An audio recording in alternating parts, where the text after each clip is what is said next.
Originally this video was 7 NBA pairs who once hated each other, but now it's 6 because the video was just way too long. Hope you guys enjoy. Here are 6 NBA star pairs who once hated each other, but then became teammates later on. Some became teammates for good, others were teammates for a game, but overall this video served as a way to show that even if two players in the league despise each other, don't think they can't be teammates one day. Before I start with the video, I would love if you guys could drop a like on this video and subscribe if you are new. That would be very much appreciated. Anyway, at number 1, Rajon Rondo and Dwayne Wade. Oh, dirty plays that you've seen him play in the past, so that's what it is. You've gone against Rajon in playoff settings for years. Hated him. The battles of the Heat and the Celtics, once the Big Three came to existence in the East, made this a rivalry. Both Wade and Rondo would play with their heart on their sleeve, and just so happened to be involved in a few altercations. But that all changed in 2016. Rajon Rondo and Dwayne Wade both joined the Chicago Bulls, and in the first press conference they announced that they had put their differences aside and they were ready to become teammates. Your guys' history, I know that's part of the seat of the battle stuff, but do you guys touch on that or talk about No, that? we didn't touch on it. We just, we're older, we're wiser, and we're moving forward. Clearly they did, as they were able to play together, well, for a bit, before they once again had their differences and parted ways. During the 2016 season, Wade publicly traded verbal jabs with Rondo during a turbulent January stretch. Following a fourth quarter meltdown against the Atlanta Hawks, Wade cast the blame on every Bulls player not named Jimmy Butler. He said, and I quote, "I don't know if they care enough. I can look at Jimmy and say Jimmy is doing his job. Jimmy can look at me and say Dwayne's doing his job. I don't know if we can keep going down the line and be able to say that." Rondo responded with a post on Instagram slamming Wade and Butler for complaining to the media rather than settling things behind closed doors, which is fair enough. He said, and I quote, "My vets would never go to the media," he wrote. "They would come to the team. My vets didn't pick and choose when they wanted to bring it. They brought it every time they stepped in the gym, whether it was in practice or a game. They didn't take days off." Rondo was obviously referring to the Celtics' Big Three, and with that, Rondo and Wade headed down different paths. On June 30th, 2017, Rondo was waived by the Bulls, and on September 24th, 2017, only 3 months later after trading Jimmy Butler and waiving Rondo, the Bulls reached an agreement on a buyout with Dwayne Wade, and that was the end for the Rondo and Wade saga in Chicago. Number 2, Kobe Bryant and Ron Artest. What it's going to be like now to have Ron as a teammate after battling tooth and nail against him in just some hatred battles over the years. What's it going to be like to have him as a teammate now? Well, it's even more fun in practice. Now, whilst these two players had altercations, I don't think there was ever any actual hate towards one another. Both Kobe and Metta have the same mental toughness, and neither one was ever going to back down. Kobe understood that Metta was going to try and get inside his head, and Metta knew that he couldn't back down no matter what crazy shots Kobe hit. Metta was the guy that you love to hate, but you love to play with. They had a few altercations and a lot of trash talk, but I mean, we're talking about Kobe Bryant here, and he used to trash talk everyone. So Metta was going to be no exception every time they played. But Kobe also simply didn't love him either. When Kobe talked trash, he would at least normally shake an opposition's hand. But with Artest, he even refused to shake his hand before the game. Ron Artest walked over to him, and Kobe did not even acknowledge Ron Artest. He gave a slap on the hand to Mike Bibby and Brad Miller, but not Ron Artest.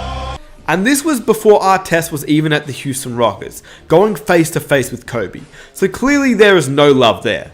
But how he actually ended up playing for the Lakers and them being teammates is actually a very crazy story. Phil Jackson, the coach of the Lakers, tells this story of how the 2008 NBA Finals, where the Boston Celtics beat the Lakers 4-2. Phil Jackson said, and I quote, "Ron Artest came into our locker room and walked in the shower with Kobe Bryant. Kobe's there taking a shower, and this is the locker room the coaches have. It's off limits. So Ron said, 'Coach, I can help your team. I can get that championship for the Lakers.' I said, 'Well, thanks Ron, that's very nice. I appreciate your sympathies. We'll see what happens as you go through this year.' Then he walked out of the coaches area and into the shower and told Kobe the same thing. Now first of all, yes, this story is crazy. But how in the world did Ron Artest actually even get in the Lakers locker room? I mean, he's not a part of the Lakers, and he's obviously not a part of the Celtics. And second of all, when Kobe tells this story, Even he doesn't know how he got in the locker room, which is pretty hilarious. Kobe said that after the Lakers lost in Game 6 of the 2008 Finals, he was alone in the shower, just fuming. He heard somebody walk in and assumed it was one of his teammates, or maybe a staff member. Instead, he looked up and it was Ron Artest. To this day, Kobe has no idea of how Artest got into the locker room. And he'll tell you the story too. After we lost to the Celtics, when he came in the locker room, I was in there all just by myself. He just came in the locker room and said, "This is not gonna happen to you. I'm gonna come in there and I'm gonna help you out." It's something that we've both been trying to make happen for a while now. To be exact, Ron didn't really follow Kobe into the locker room. He followed him into the shower, where Kobe had no clothes on. Shocked the hell out of him. Peace and Bryant eventually won a championship together in 2009 and 10 and became great friends. Hard to imagine from their start of their battles. Number 4, Scottie Pippen and Dennis Rodman. This is one where I think we all know by now. Scottie Pippen was a hard-nosed defender, and so was Rodman. Except Rodman wasn't just that. He was tenacious, vicious, and part of the bad boy Pistons who had one goal, and that was to stop Michael Jordan and win. Now, I could have made this topic Rodman and Jordan, but I chose Pippen, based on the story behind him joining the Bulls. Before Rodman and Pippen were teammates, Pippen despised Rodman. Yeah, Jordan didn't like him either, but he was mostly against Isaiah Thomas and Bill Laimbeer, who were the leaders of the Jordan Rules and the Bad Boy Pistons. Pippen's feud was with Dennis. According to Dennis Rodman, prior to joining the Chicago Bulls ahead of the 95-96 campaign, Phil Jackson asked him to apologize to Scottie as a personal favor. I'm over to Jerry Cross's house. Phil Jackson was there, Michael was there, Scottie was there. Phil Jackson got to the point, he said, "Dennis, the first thing I want you to do is go over and apologize to Scottie Pippen." I'm like, "What?" So I went outside and we talked for 5 minutes and stuff like that. And Scottie said, "It's okay. Everything is fine, man. Don't worry about it." Went back inside. Phil Jackson asked me, "Dennis, would you like to be a Chicago Bull?" I said, "I don't give a damn if I'm here or not." That was my answer. And then Phil Jackson said, "Congratulations, Chicago Bull." And that's how the deal got done. But in the end, the Zen Masters plan worked. They became teammates and they won 3 NBA championships with Rodman on the team. Number 5, LeBron James and Lance Stevenson. No, Lance just a little dirty, that's all. We all know this beef, but how did it really begin? LeBron was shooting a technical free throw. Lance was stirring the pot off the bench, putting his hands on his neck, and as we all know, the Reggie Miller choke sign as LeBron would miss. At this point, Lance had not even logged a single playoff minute and was not even close to coming into the game. But even from the sidelines, he was making the Heat and LeBron very annoyed. According to Danny Granger, he said this: "When I was in Indiana, and we had scuffles with the Miami Heat. Yeah, if you're only playing a few minutes a game, it's hard for you to go up and try to say something or, make waves. But you can. Juwan Howard, Udonis Haslem, Chris Anderson, none of them playing in hardly any minutes in the playoff series, came to our locker room looking for Lance Stevenson. That's a big no-no, right? It's a huge no-no. Yeah. Well, this was on an off day. Right. I got involved and words were exchanged and whatnot, but, it kind of, we stopped it and all. But the point I'm making with the story is the fact that was the leaders on their team. Those guys wasn't even playing a lot, but they were protecting LeBron, as far as they thought Lance had done something disrespectful to him, right. Which time? It was the choke situation, right, when he did the choking sign on the sideline. Which is pretty crazy. In Game 4, LeBron went off, and in Game 5, Lance got his first minutes of the series, in which this happened, intentionally, and proved by the wink from Dexter Pittman into the camera. In the end, the Heat won the series, and LeBron got his ring. But what happened to Lance after that? Well, in 2013, this was Lance's breakout season with Granger getting injured. By the time the 2013 Eastern Conference Finals came along, Lance was ready, well ready to irritate LeBron, because clearly he didn't learn anything from 2012. In Game 4 with Paul George in foul trouble, Lance begged his coach to let him guard LeBron, and we know what happened next. He stared him down, got in his head, and made him foul out of the game, in which the Heat would eventually lose, whilst Lance finished with 20 points himself. And that's pretty much the end of 2013.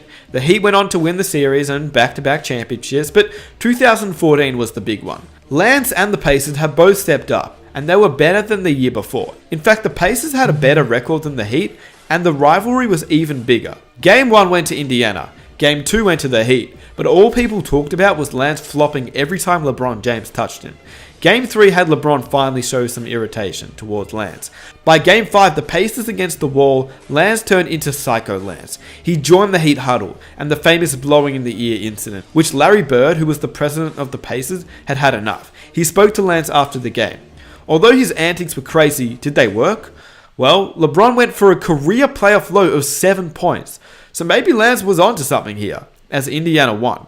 So in Game 6, Lance did what he said he'd do and tone it down a bit.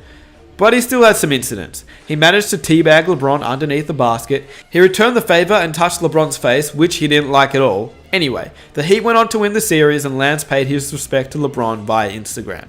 So, was that the end? Well, not quite. After LeBron joined the Cavaliers for the second time, and Lance bounced around to 5 different teams before reuniting with the Pacers, this beef was back. On November 1st, 2017, Lance slapped LeBron in his sausage and beans area. And then a few months later, Lance got in LeBron's head, which made him shove Lance and call his play dirty after the game. No, Lance just a little dirty, that's all. Later that year, Lance and LeBron once again battled in the playoffs. Lance hit him again, and the Cavs lost the game. Bron responded with 46 points the next game, and by Game 4, it was the same old battle. The hits, the bumps, the trash talk, and caused LeBron another tech foul, and he responded with a buzzer beater and 44 points in Game 5. The Cavs ultimately won the series, and that's pretty much it. Hard to imagine though that these two players became teammates, but hey, LeBron James left to join the Lakers and Lance followed him.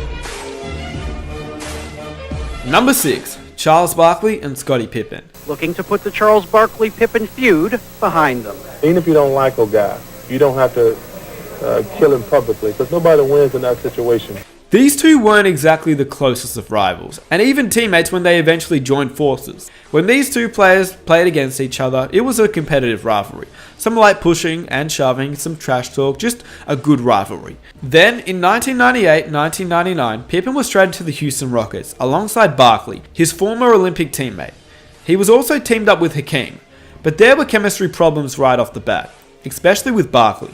And in 1999, when Pippen left the Houston Big Three fail to go to the Portland Trail Blazers, the 6-time NBA champion said he wanted to get away from Barkley's selfish and sorry fat butt. I wouldn't get Charles Barkley an apology at gunpoint, so he could never expect an apology. If anything, he owed me an apology for coming and play with his sorry fat butt. He's a very selfish guy.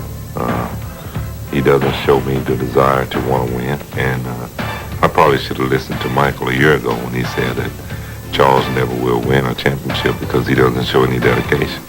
So yeah, I'd say the two probably aren't the closest of friends. And even before they were teammates, they always had a little bit of a rivalry anyway.